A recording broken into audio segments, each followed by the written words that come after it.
যোৱাকালি নিশাৰ এটা খবৰ যে অসমৰ মাটিত বিহাৰ দিৱস উদযাপন কৰিবলৈ ওলাইছে। কোনে ওলাইছে? উদ্যোক্তা হৈছে ভাৰতীয় জনতা পাৰ্টি, নেতৃত্ব লৈছে ভাৰতীয় জনতা পাৰ্টিৰ ব্যাগুম নেতা, অনা অসমীয়া নেতা সঞ্জয় সিং দুবে, আৰু ইয়াক পৃষ্ঠপোষকতা কৰিছে সঞ্জয় কিষাণ, পুলক চেতিয়া, পুলক গোহাঁইৰ দৰে বিজেপিৰ ব্যাগুম নেতাসকলে।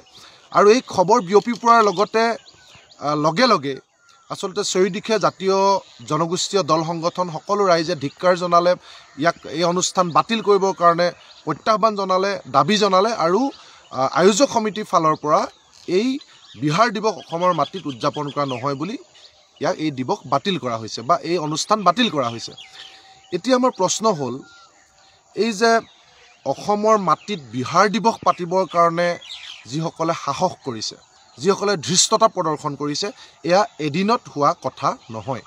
আমি সকলোৱে জানো যে হিন্দী, হিন্দুত্বৰ আগ্ৰাসন, ৰাষ্ট্ৰীয়তাবাদৰ অসমৰ মাটিত দপদপনি, এক ধৰ্ম, এক ভাষা, এক সংস্কৃতিৰ নামত আমাৰ ওপৰত জাপি দিয়া ৰাষ্ট্ৰীয়তাবাদ, হিন্দুত্ববাদৰ যি জনজননী, ইয়াৰ প্ৰতিফলন হৈছে এনেকৈ আয়োজক সমিতি গঠন কৰি অসমৰ মাটিত বেলেগ এখন ৰাজ্যৰ, বহিৰাজ্যৰ এটা বিজতৰীয়া কিবা সংস্কৃতি বা বহিৰাজ্যৰ এটা উৎসৱ অসমৰ মাটিত দপদপাই পাতিবলৈ লোৱা এটা সিদ্ধান্ত হৈছে এই হিন্দী, হিন্দুত্ব বা অসমৰ ওপৰত জাপি দিব বিচৰা এক ভাষা, এক সংস্কৃতি, এক ধৰ্মৰ ইয়াৰ বহিঃপ্ৰকাশ বা প্ৰতিফলন।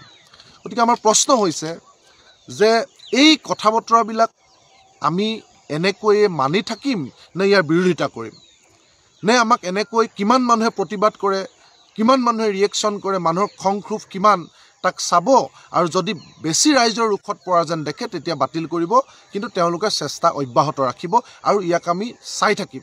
এয়াই কৰিম নে কেৱল এটা প্ৰতিক্ৰিয়া দিম, নে ইয়াক আমি আচলতে ইয়াৰ বিৰুদ্ধে আমি হাতে কামে কাম কৰিম? আমাৰ ক'ব খোজা কথাটো এনেধৰণৰ যে আমি নিজেই দেখিছোঁ যে যিবিলাক মানুহে বিজেপিয়ে আচলতে মাথাত এটা ৰঙা তিলক লগাই, গেৰুৱা বস্ত্ৰ পিন্ধাই যেতিয়া মুছলমানৰ বিৰুদ্ধে যুদ্ধ ঘোষণা কৰিবলৈ দিয়ে একাংশ বিজেপি নেতাক, বা মুছলমানৰ বিৰুদ্ধে গালি দিবলৈ কয়, তেতিয়া আমি RSS জিন্দাবাদ, বিজেপি জিন্দাবাদ বুলি কওঁ।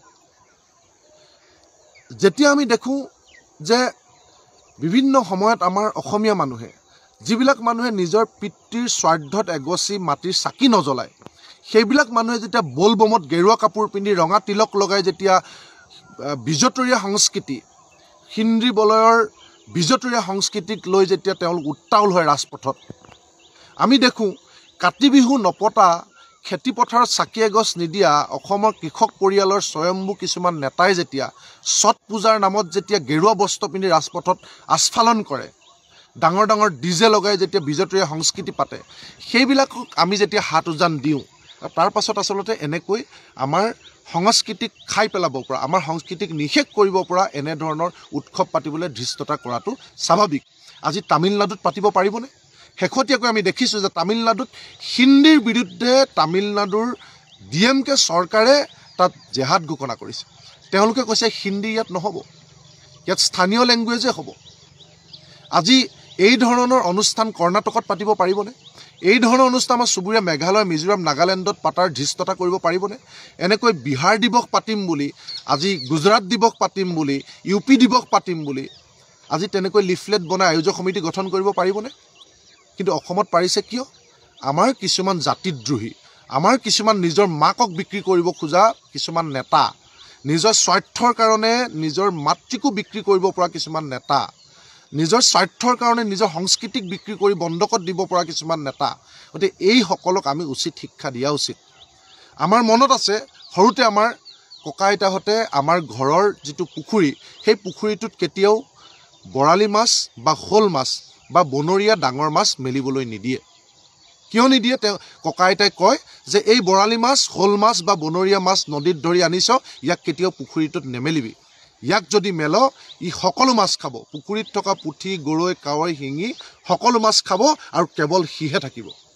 ঠিক তেনেকৈ এই হিন্দুত্ববাদ, ৰাষ্ট্ৰীয়তাবাদ, এই যে আগ্ৰাসী ৰূপ, এই হিন্দুত্ববাদ, ৰাষ্ট্ৰীয়তাবাদ, এই বিজতৰীয়া সংস্কৃতি, এই হিন্দুত্ববাদ, ৰাষ্ট্ৰীয়তাবাদ যদি আমি আমাৰ অসমৰ বুকুত যদি শিপাবলৈ দিওঁ, সেই বৰালি মাছ, শ'ল মাছ বা বনৰীয়া মাছটোৰ দৰে আমাৰ অসমৰ সকলো ক্ষুদ্ৰ ক্ষুদ্ৰ জাতিসত্তা বা অসমীয়া জাতীয়তাবাদ, নৃগোষ্ঠীয় জাতীয়তাবাদ সকলো নিশেষ কৰিব, সকলো খাব, সকলো গ্ৰাস কৰিব আৰু কেৱল হিন্দী, হিন্দু আৰু হিন্দুত্ব দপদপাই থাকিব।